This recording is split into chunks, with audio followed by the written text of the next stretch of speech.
दीजिए, अपेक्षाएं छोड़ दीजिए।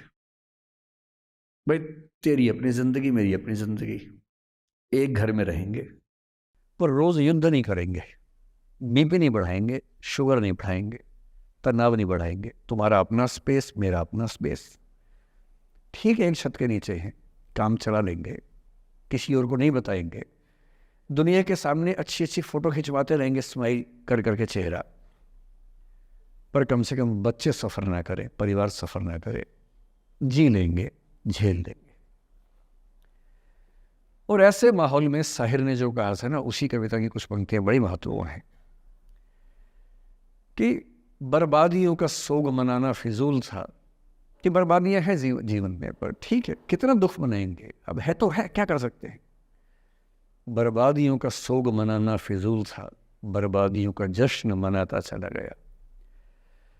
और फिर अंत में इतनी सुंदर बात कहते हैं, गम और खुशी में फर्क न महसूस हो जहां, मैं दिल को उस मुकाम पे लाता चला गया। कि ठीक है, जैसी ज़िंदगी है उसको वैसे जिएंगे, अपेक्षाएं नहीं पालेंगे, ना तुम उम्मीद करना, और हम किसी तरह से मैनेज करके ज़िंदगी गुजार लेंगे। ये है अंतिम जो आपके जीवन में समस्या हो सकती है, करियर को लेके हो सकती है कि आपने कुछ करियर दिमाग में रखा हुआ है, ठान लिया है कि आईएएस बनना है या कुछ बनना है। आप कुछ भी ठान लें, सिर्फ आपके हाथ में नहीं होता है। सफलताएं असफलताएं जीवन में रहती हैं। 10-11 लाख लोग आईएएस का फॉर्म भरते हैं, 5 लाख आईएएस का एग्ज़ाम देते हैं, 1000 का सिलेक्शन होता है। हर एग्ज़ाम में घुमा फिरा की ही स्थितियाँ होती हैं। पॉलिटिक्स में, स्पोर्ट्स में, बिजनेस में, हर जगह कंपटीशन इतना है।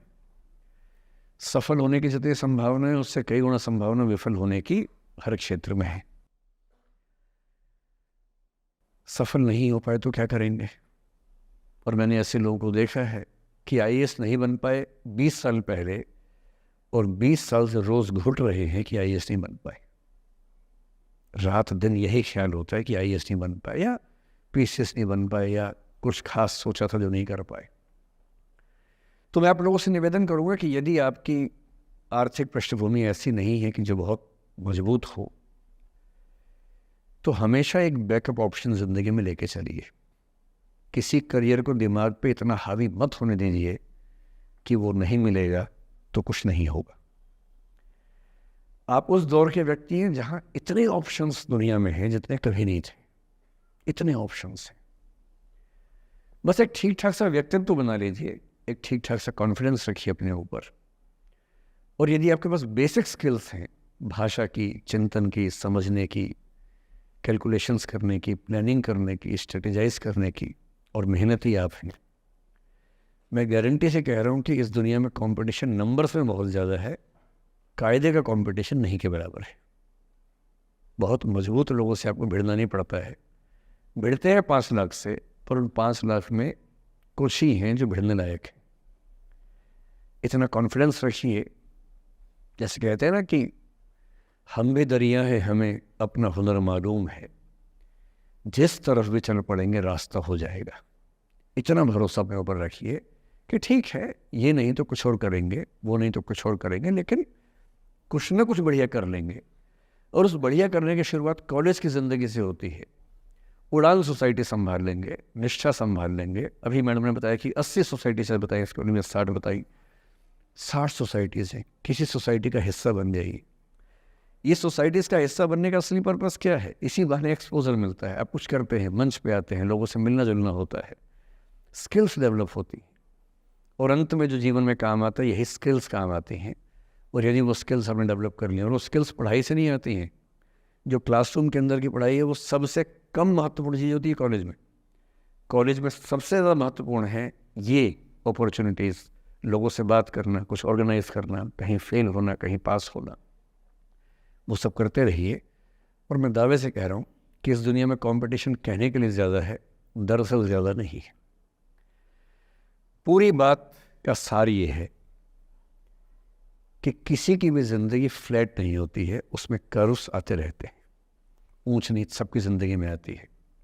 मैंने भी कम नहीं झेली है। आज मैं यहाँ खड़ा हूँ, ऐसे नहीं खड़ा हूँ, कुछ तो झेला ही होगा, मैंने भी ठीक ठाक झेला है। जिस उम्र में आप मौज मस्ती करते हैं, मैंने उस उम्र में कैलकुलेटर बेचे हैं। मैं सेल्समैन रहा हूँ 17 की उम्र में, और मैं बिजनेस फैमिली से नहीं हूँ। बिजनेस फैमिलीज में बच्चों को 17 में काम पे लगा देते हैं। मैं तो नौकरी पेशा परिवार से था, कुछ समस्याएं थी तो सेल्समैन बन के घर घर में जाके बेचना पड़ता था। तौहीन भी होती थी, लोग धिक्कारते भी थे, मजाक भी उड़ाते थे। वो समझे ना, है अपना खर्चा 17 की उम्र से खुद उठाया है, क्योंकि घर में दिक्कत थी। तो क्यों मांगू मैं घर से पैसे भाई, जब मुझे पता है कि मेरे घर में दिक्कत थी उस समय, क्यों मांगू? आपकी जिंदगी इस दुनिया के करोड़ों अरबों लोगों से बेहतर है, कुछ एक लोगों से खराब है। केवल उन कुछ एक पे ध्यान मत दीजिए, उन करोड़ों पे भी ध्यान दीजिए जिनसे अच्छी आपकी जिंदगी है।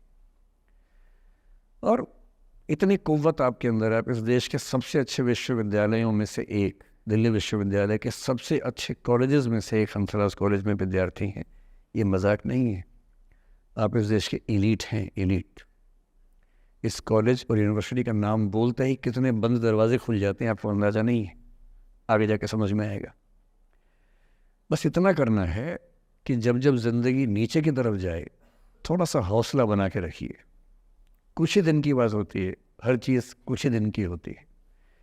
बहुत अच्छे वक्त में और बहुत बुरे वक्त में एक ही वाक्य कॉमन याद रखिए, कुछ दिनों की बात है, ये वक्त गुजर जाएगा। बहुत अच्छा हो तब भी ध्यान रखना है, आदत नहीं बनानी है। बहुत बुरा हो तब भी ध्यान रखना है, ये सब खत्म हो जाएगा। सोशल मीडिया पर ट्रोलिंग आजकल का एक नया सच है, जो आप लोग बड़ा मुश्किल होता है वो जब झेलते होंगे। आपने एक फ़ोटो अपलोड की, कोई लाइक ही नहीं कर रहा है, आप बार बार देखने घूमोगे लाइक किया कि नहीं किया। दोस्तों को फ़ोन कर रहे हैं, लाइक कर, तो लाइक कर, तो भी लाइक कर, चल 5 लाइक करवाए, 8 लाइक करवाए, नहीं लाइक हो रहा। फिर आपने कुछ ऐसा बोला, किसी ने उसकी छोटी सी क्लिप काट के चला दी, और आप अचानक सबकी नज़रों में किरकिरी बन गए। गालियाँ पड़ रही हैं, आलोचनाएँ हो रही हैं, लाखों लोग फतवे जारी कर रहे हैं आपके ऊपर। इतनी बेचैनी होती है इस दौर में। पहले के दौर में ये नहीं था, आपने कहीं कुछ बोला खत्म हो गया बात। अब किसी ने रिकॉर्ड कर ली, सोशल मीडिया पे आ गई, खत्म ही नहीं हो रहा। राइट टू बी फॉरगॉटन हमारे देश में है नहीं, और प्रैक्टिकली संभव भी नहीं है। कैसे आप उसको अप्लाई करेंगे? आप कभी ना कभी कुछ ऐसा बोलेंगे, या तो गलत बोलेंगे या उसमें से कोई क्लिप कोई काटेगा, इतनी गालियाँ पड़ेंगी और पहली बार जीना मुश्किल हो जाता है। मैंने आज से 7-8 साल पहले 1.5 साल तक एंग्जाइटी की दवाइयाँ खाई हैं, जबकि मैं बहुत ही मस्त वाला किस्म का आदमी हूँ, मैंने खाई हैं। और जीवन में एक आध ऐसा दौर सबका आता है, आ जाना चाहिए।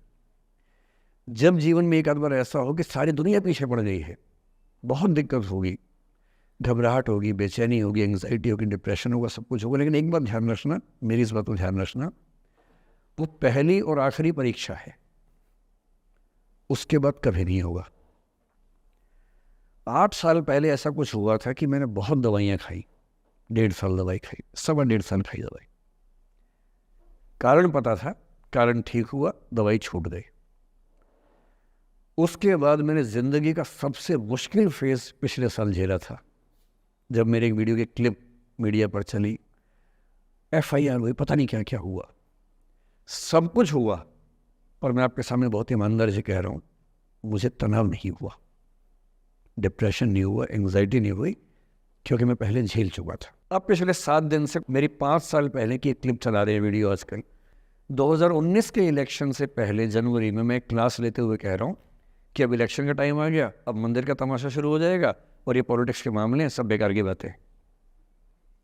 उस समय ना सुप्रीम कोर्ट का जजमेंट आया था, ना कुछ और हुआ था। आज मेरा बड़ा सीधा स्टैंड है कि जब सुप्रीम कोर्ट की कॉन्स्टिट्यूशन बेंच ने 5-0 से सहमति दी है, और उसके बाद कॉन्स्टिट्यूशन तरीके से मंदिर बन रहा है, मैं कौन होता हूँ नाराज़ होने वाला? मुझे क्यों खुश नहीं होना चाहिए? दुनिया में हर धर्म के ईश्वरों के नाम पर मंदिर हैं, उनके जन्म स्थान पर मंदिर हैं, मेरे धर्म में क्यों नहीं होना चाहिए?